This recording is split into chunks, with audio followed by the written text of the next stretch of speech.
For most of his life, the sound of trains was not just background noise. It was structure. It was reassurance. It was proof that the world was still moving forward. Steel wheels against steel rails created a rhythm that shaped his days, his sleep, and even his sense of time. Some people wake up to silence. Some wake up to traffic or voices or alarms. He woke up to trains. And for decades, that sound meant everything was exactly where it was supposed to be. He grew up close enough to the railroad that the ground would vibrate before the horn was ever heard. As a boy, he learned to recognize trains not by sight, but by feeling. The faint shaking under his feet, the rattling of windows, the way dishes would hum quietly in the cabinets. Then came a sound, a deep horn, long and steady, cutting through the air. Adults barely reacted anymore. They had grown used to it. But for him, every train was an event. He would stop whatever he was doing and run outside. Not to go anywhere, just to watch. Locomotives moved with a kind of power that felt permanent. Heavy, unstoppable. Boxcars followed one after another, stretching farther than his eyes could track. Each one carried something unknown: grain, fuel, steel, supplies, pieces of the country moving through a small town.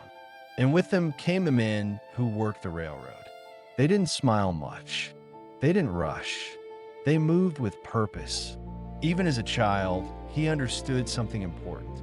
These men weren't famous. They weren't celebrated. But without them, nothing arrived. Nothing moved. Nothing stayed connected. The railroad wasn't just transportation. It was reliability. And reliability, he learned early, was rare. When school ended, people started leaving. Some left for cities. Some chased opportunities elsewhere. Some said they wanted something bigger. He didn't feel that pull.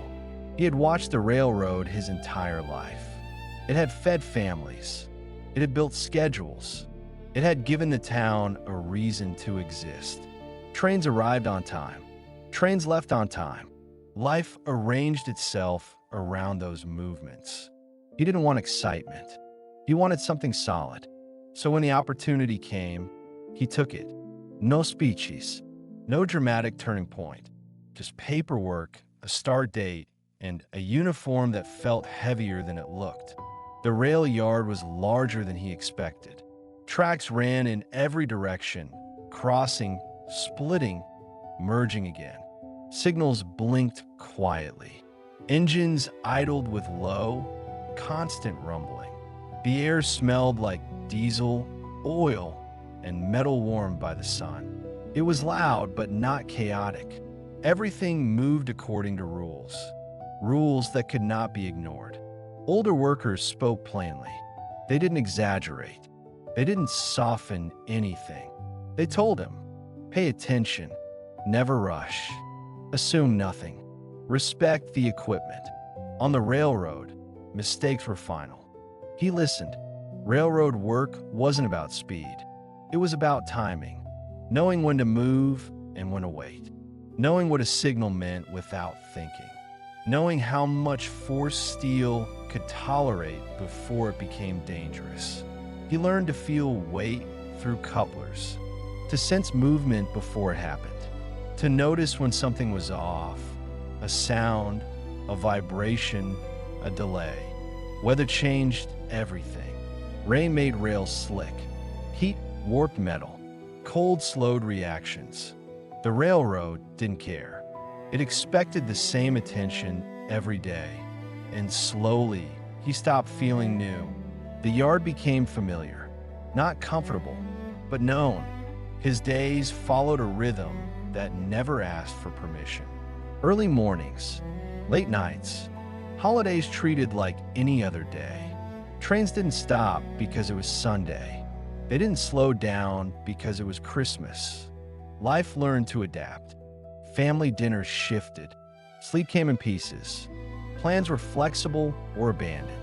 But there was pride in that, because when he showed up, something important happened. Goods moved, routes held, schedules stayed intact. He was part of something larger than himself, even if no one outside the railroad ever noticed. Railroad workers rarely talked about loyalty, but it was there. You trusted the man beside you. You watched his hands, his posture, his focus. If someone was distracted, you noticed. If someone was tired, you adjusted. Because mistakes didn't only affect one person, they affected everyone.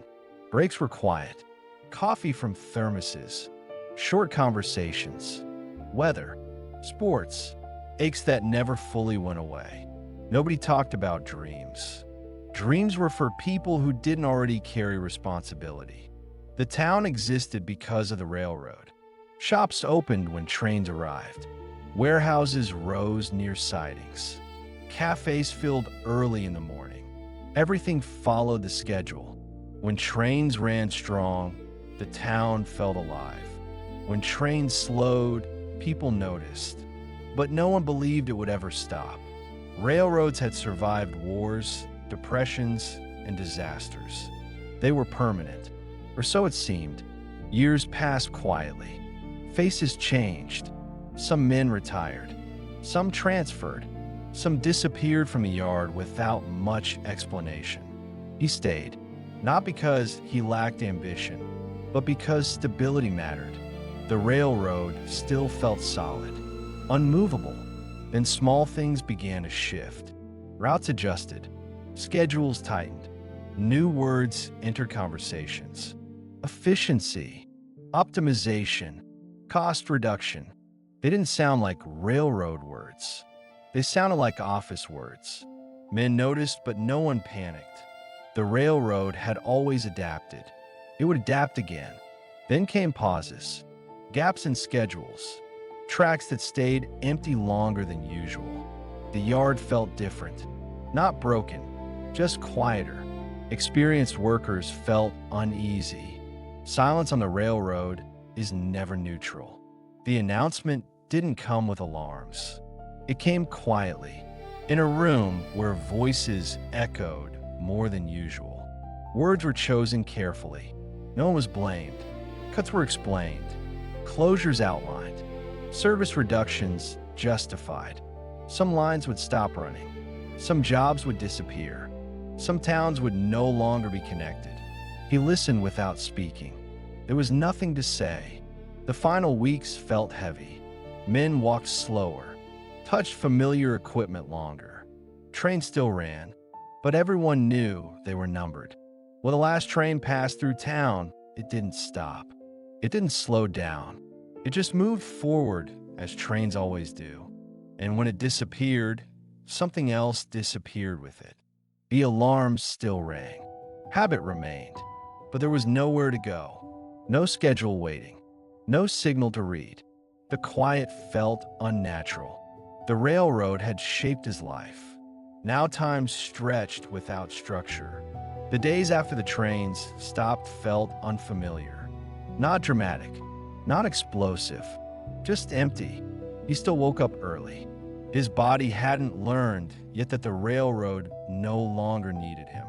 Years of routine don't disappear overnight. He would sit at the kitchen table with a cup of coffee, staring out the window. The world outside looked the same. The street, the sky, the distant shape of the tracks. But something fundamental was missing. There was no urgency anymore. No responsibility pulling him forward. No place where he was expected to be. Time stretched in strange ways.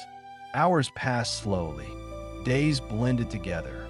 People talk about freedom when work ends. They imagine rest. But when work has structured your entire life, its absence can feel less like freedom and more like being untethered. He had always known who he was. He was a railroad man. That identity shaped how he spoke, how he moved, how he thought. It was in his posture, in his caution, in the way he paid attention to details others ignored.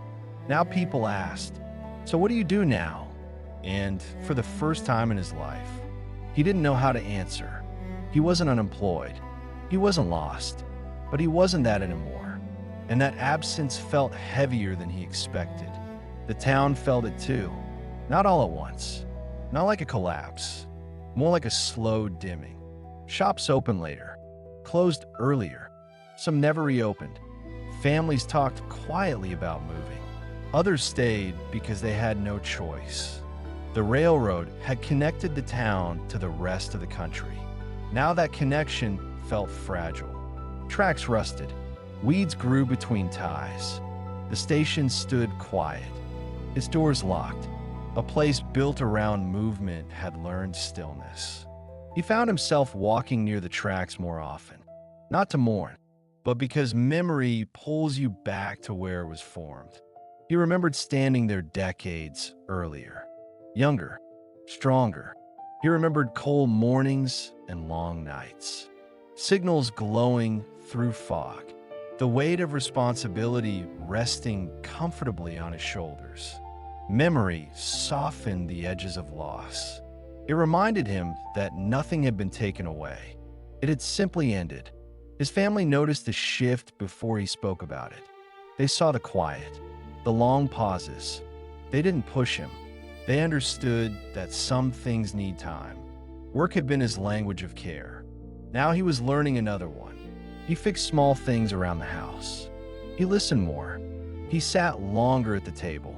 He wasn't empty. He was adjusting. Time did what it always does.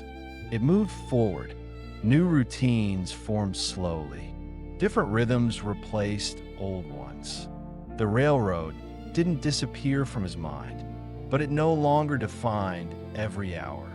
He learned that identity can survive endings. That meaning doesn't vanish when a chapter closes. He had given decades of attention, discipline, and care. That kind of life does not evaporate.